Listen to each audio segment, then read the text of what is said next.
நானும் நீங்களும் ரட்சிக்கப்பட்டது ஒரு பெரிய அதிசயம். நான் பெற்றுக்கொண்ட ஒரு பெரிய பாக்கியம். இதை காட்டிலும் மேன்மையான ஆசீர்வாதம் ஒன்றுமே கிடையாது. நமக்கு ரட்சிப்பே தந்திருக்கிறான்.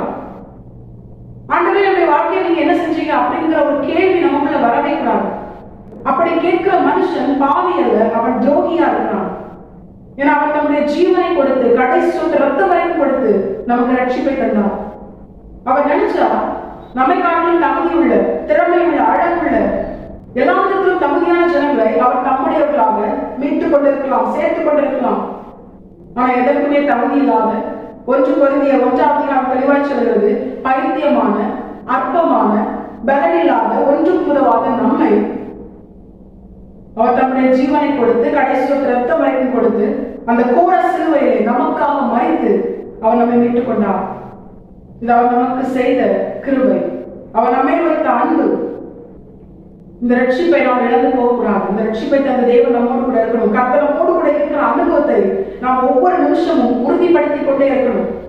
அவருடைய பிரசன்னம் நம்மை சூழ்ந்து இருக்கணும். அவருடைய சமூகம் எப்பொழுது நமக்கு முன்பாக செல்லணும். அந்த மனுஷனுக்கு இளைப்பாறுதல் சுதந்திரிக்கும்படி கிருபை செய்வார்.